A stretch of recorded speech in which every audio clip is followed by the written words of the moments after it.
La crise d'octobre est un épisode déterminant de l'histoire du Québec. Elle intrigue par sa soudaineté, sa brièveté et son intensité.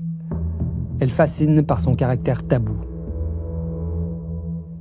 De l'enlèvement à Montréal, le 5 octobre 1970, par le Front de libération du Québec, de l'attaché commercial britannique James Richard Cross, à la promulgation de la loi sur les mesures de guerre, le 16, par le gouvernement fédéral de Pierre Elliott Trudeau, de l'enlèvement le 10 octobre du ministre québécois Pierre Laporte, à sa mort le 18 octobre, s'ouvre un monde oublié, riche en enseignements de toutes sortes sur le passé, le présent et l'avenir du Québec.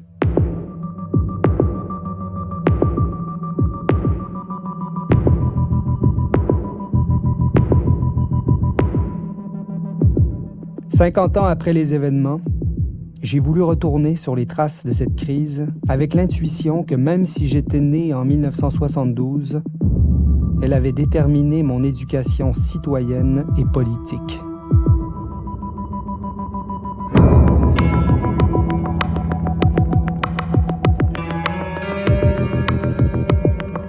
Je me souviens des mesures de guerre. Oui, je me souviens. C'était dans les guides cette année. Mon père faisait de la politique. Il était libéral. Je me souviens que mon père a été arrêté durant la crise pour avoir stationné devant la maison d'un supposé felkiste. Oui, je me souviens. À Trois-Rivières, il y a eu les chars. Le parti de Robert Bourassa lui a téléphoné. Il a reçu un port d'armes pour défendre ou protéger certains députés. Ma femme en prison. Puis l'armée était là avec ses gros. Ma fille qui passe toute cette période-là gardée par nos amis. Il vivait ça comme un rôle de protecteur. C'est dangereux de faire ça. On aurait dit qu'il se donnait une mission.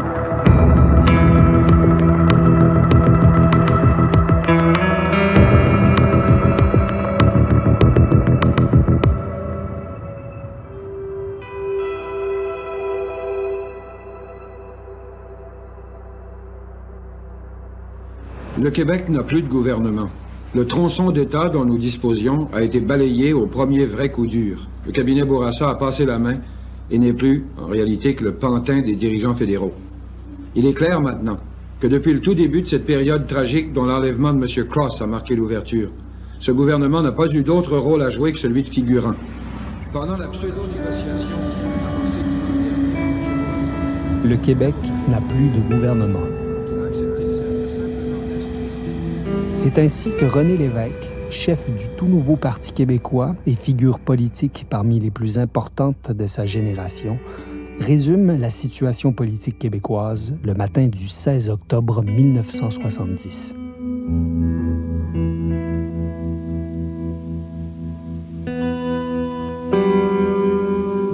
La nuit dernière, à 4 heures du matin, le gouvernement fédéral de Pierre Elliott Trudeau, autre personnalité politique québécoise de premier plan, a promulgué la loi sur les mesures de guerre.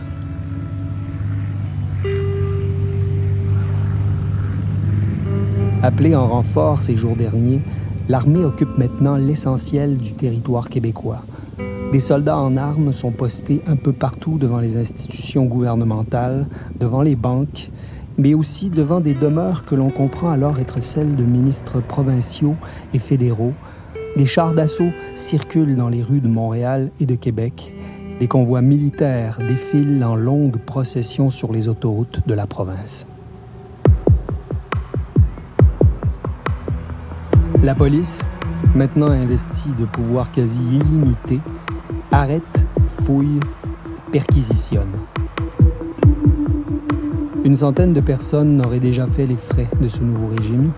Leurs proches sont sans nouvelles. Elles ont, pour ainsi dire, disparu. Le journaliste parlementaire Michel Bello en fait partie. La nuit de la loi sur les mesures de guerre, je me trouvais à l'hôtel du gouvernement, à Québec, avec des confrères. Vers 5 heures du matin, j'ai regagné mon domicile. Quelle ne fut pas ma surprise de trouver chez moi 4 ou 5 policiers. Ils me braquèrent leurs lampes de poche en plein visage et me passèrent les menottes. Ils m'écrouèrent ensuite à la prison d'Orsainville, où l'on troqua mes vêtements pour l'uniforme de détenu. Pendant 2 jours de temps, le menu à la carte était constitué d'un infect plat de gruau. La discipline était absurde. Tous les détenus devaient se raser en même temps. même ceux qui n'avaient pas un poil, comme les adolescents qui se trouvaient parmi nous. Tout le monde fut ensuite invité à passer chez le barbier. Cette dernière humiliation était bien inutile. 8 jours plus tard, soit le samedi, on décida de me relâcher. Mais ils me gardèrent 24 heures de plus parce que mes geôliers n'avaient plus de formulaire de libération.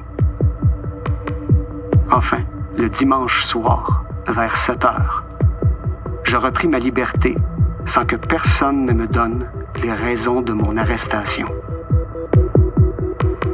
Le Québec n'a plus de gouvernement.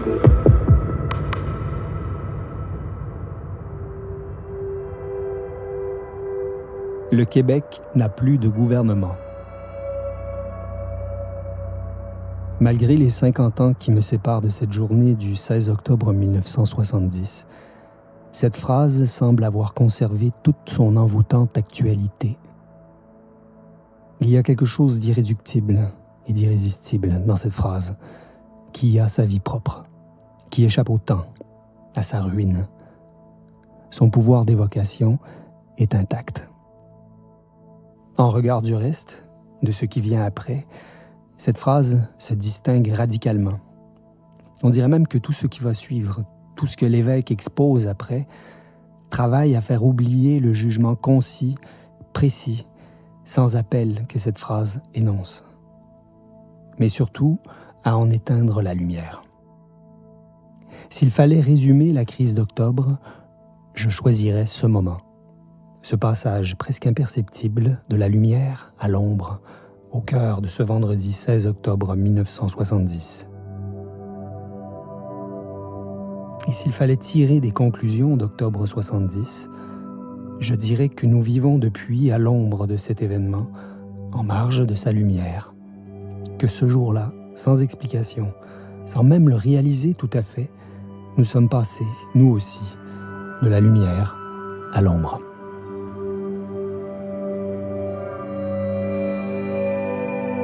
La température est douce ce matin. Bien que le jour ne soit pas encore levé, la lumière du ciel se répand sur le parc, en face de la maison, ici en taches sombres, là en étendue claire, diffraction qui souligne les formes sans révéler les couleurs. Tous les arbres paraissent semblablement noirs, troncs et frondaisons, même celle éclatante en cette saison des érables. En revanche, pas une branche, pas une feuille qui ne s'aperçoive dans son dessin précis et singulier. Révélation émerveillante de la richesse de l'univers qui me bouleverse. Je connais bien ce coup au cœur qui résonne dans mon corps, dont je sens toute l'éphémérité, chaque fois que je contemple la moindre parcelle de la beauté du monde.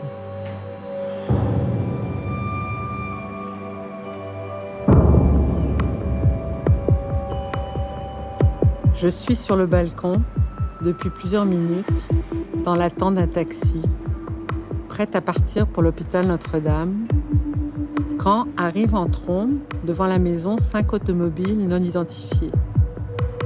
En sorte, comme s'ils en étaient éjectés, 10 hommes armés, pourtant vêtus en civil.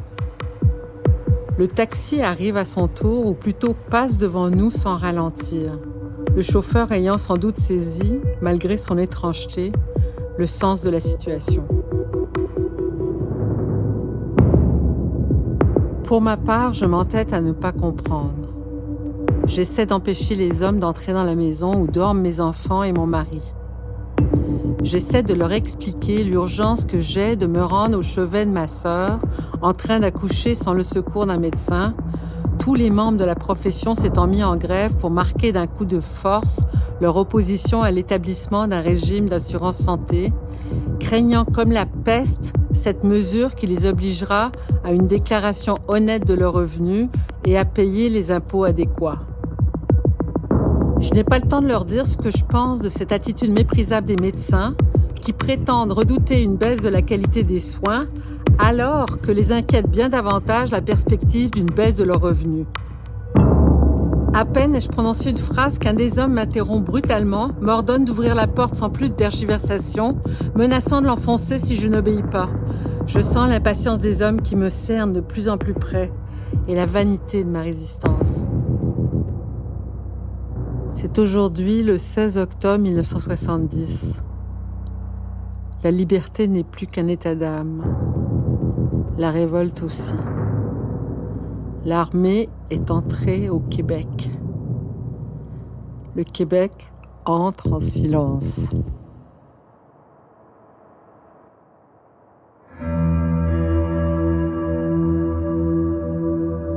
Comme André Ferretti, je me souviens. On pourrait le croire, oui. Et pourtant, le souvenir me pose problème. Dans l'idée qu'on se fait en général de ce mot et de cette devise, le souvenir ne convient pas à l'occasion qui se présente à moi. Cette occasion, je le pressens, est un moment semblable à celui qui a eu lieu il y a 50 ans. La concordance frappante du jour, un demi-siècle plus tard, doit y être pour quelque chose. Oui, aujourd'hui, en ce vendredi 16 octobre 2020, c'est l'occasion de passer de l'ombre à la lumière.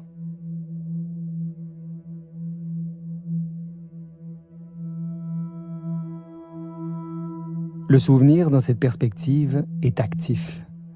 Il fait corps avec moi, avec mon expérience vivante du monde.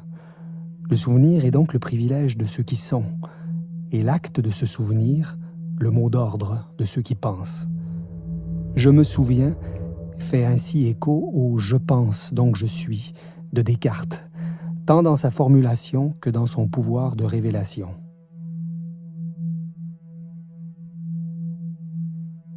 Révélation de ma présence vivante au monde, présence sensible sans laquelle le souvenir est impensable.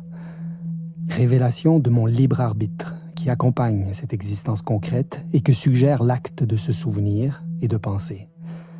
Un acte qui révèle donc également une responsabilité qui procède elle aussi de ma présence. C'est parce que je suis libre de penser, que je suis responsable de cette liberté et de sa sauvegarde. Révélation de mon corps, enfin, qui est l'incarnation sensible de cette présence, siège de cette liberté et de cette responsabilité.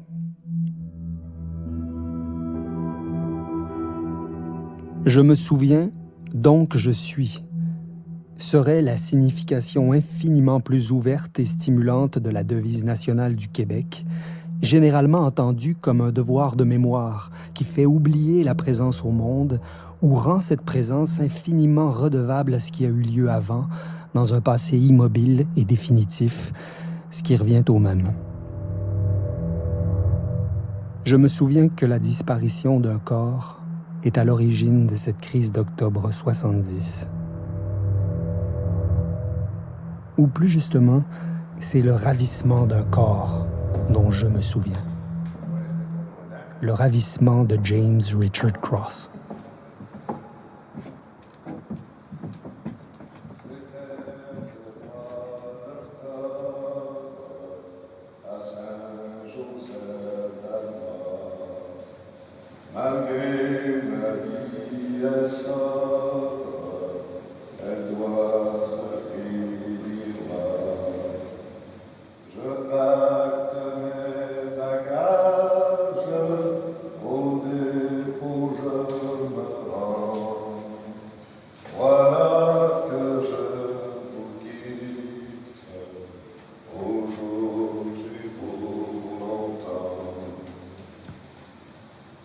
Quand on revient de ville, on se sent grand et fort.